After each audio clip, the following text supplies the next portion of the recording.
back and peep the light show. Green Lantern's got this.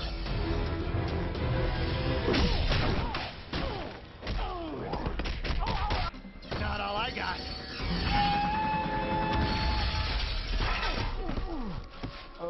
I'm not through with you.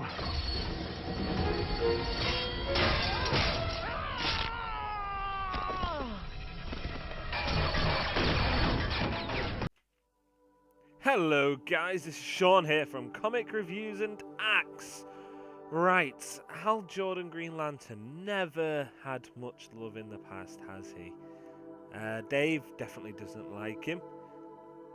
Nick definitely doesn't like him. His Ryan Reynolds adaptation movie, basically no one likes it, apart from mothers who are 50, 60 years old. Yeah, so Hal Jordan never received much love. So here we begin with a beginning news story of Hal Jordan going at it alone. He has gone renegade. This is the aftermath of Hal Jordan being framed in the last story arc and Hal leaving the Corps in an epic way, may I add. The way he says sorry to Kilowog. Sorry, Kilowog. To take the blame, to allow the Green Lantern Corps to gain their reputation back and bearing the burden upon himself. This story arc, however, opens with a gladiator pit style fight happening, and there is a character horrendously out-muscled, about to die. He accepts his fate and removes his cape as to not spoil his royal cape, as he is so obviously important in some way. This character somehow miraculously wins with a somewhat familiar green hand sword. It turns out that this Hal Jordan was the one who behind it. Who'd have guessed it, guys? I mean, Hal Jordan appearing in a Green Lantern? Oh.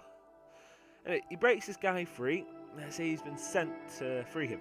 So Hal is obviously doing some freelance hero work then, trying to win a bit of money, staying off grid.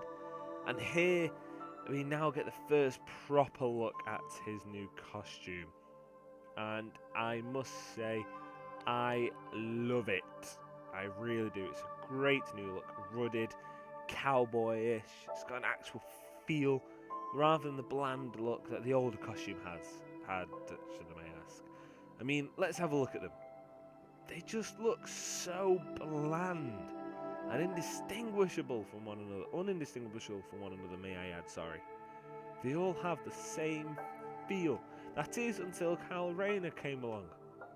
He had a good costume. And then, again, Hal, when he became Parallax, okay, it's technically not Hal. But when Hal became Parallax, again, the team, it got interesting.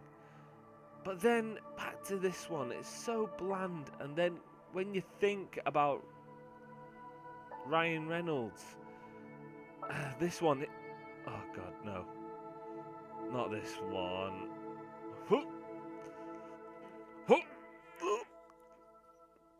Sorry.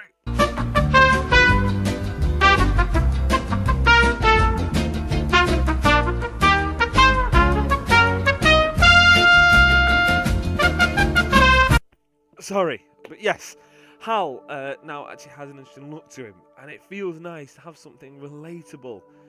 And you can do as a distinguishable cosplay. It's got something for all those cosplayers out there to look forward to and move towards to. That, I just cannot wait. But anyway, going off at a costume rant, coming back, this story arc moves on with Hal moving into space. He's managed to kidnap one of the bounty hunters to help him, because obviously he's there trying to escape. This bounty hunter, however, is in prison, and Hal goes up against a sort of armada of a ship.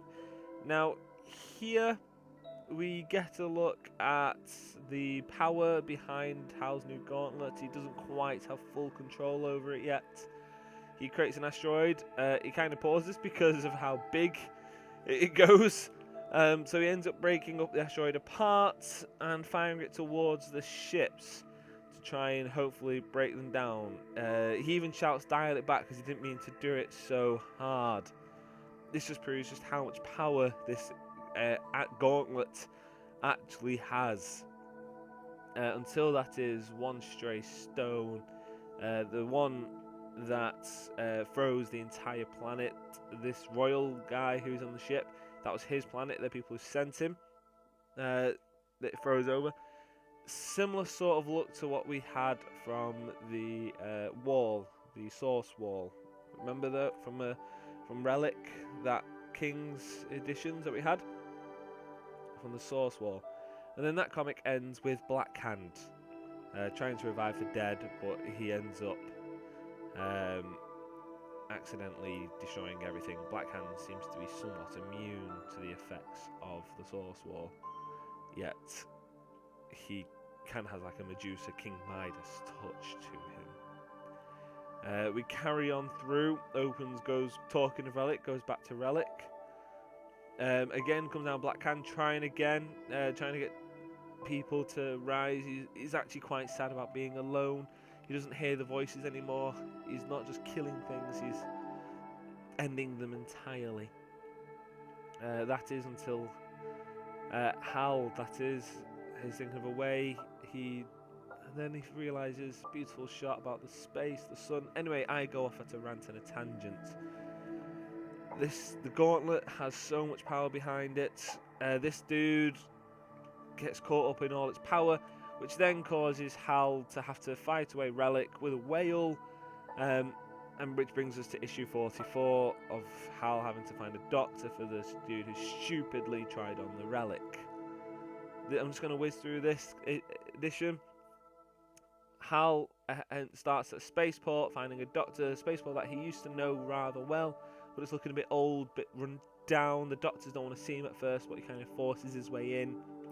Then lo and behold, we have Hawk people all descending upon him, and Hal has a nice little choo-choo, motherfucker. Surprise, motherfucker. And it's nice to see Hal having a bit of imagination for once. He uses a dragon to grasp away at these guys, and it's nice to see Hal have it using his imagination, because it's normally Kyle that has all those imagination side of things, not Hal. And him and the bounty hunter have like a bro thing going on, back to back, cowboy and cowboy sort of thing. It's quite refreshing to see. He goes fighting through. Hal takes a bit of an injury to his ear. Well, he comes to the doctors and they fly away, which leaves the final edition with Hal's final showdown with Black Hand. Nice. First thing you see is when Hal's fighting against Black Hand, you see that his hard light constructs are actually affected by Black Hand's touch, the Midas touch, if you will. So it cuts back to Hal trying to find Black Hand. Black Hand having a Hamlet sort of moment. Oh, that's this too solid flesh. Hal coming down as like a guardian angel to Black Hand. Ironic, yes. I mean, I swear I've seen that scene somewhere before. Until Hal reveals himself to Black Hand as being Hal Jordan. Black Hand doesn't take this so well. Ends up attacking him. And here we see Hal fighting away, all his constructs being turned into stone by whatever it is Black Hand's doing. Hal having to constantly create constructs to not touch him at all. And then knocks him out, essentially. And that's where this issue ends. Now, I'm waiting for the next issue to come out. This story, how it's going so far, I love the look to Hal. Story's not dead easy to follow, but it's interesting enough to make me want to keep reading. Carrying forward, moving forward, I think it'd be beautiful to have Hal interact more with the source wall, find out a bit what's going on. And I hope they keep it nice and simple, but still quite fun, because that's still kind of... Sorry, excuse me. They're going the cowboy route. And that's what cowboy stories were. They were simple, but fun, action-packed, but still emotionally touching all at the same time. I kind of want Kyle to make a reappearance with Hal in this new Cowboy Renegade. We'll see what happens, I'm not too sure. But anyway, this is how I feel the comic should go. I would personally give this issue a good 7 out of 10, along with its entire range. And I really hope you guys pick it up, have a read, go through. And that's my own personal feels. Okay, guys? Thank you for watching.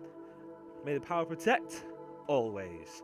And if you guys want to be part of the CRAA-Nation, please comment, like, and subscribe. I'd love to hear your thoughts, what you think of this franchise, or any questions that you may want to ask me so I can give you an opinion if you want to have a bit of a read to it. And I'll be happy to offer any advice. Alright, guys? Catch you all next time.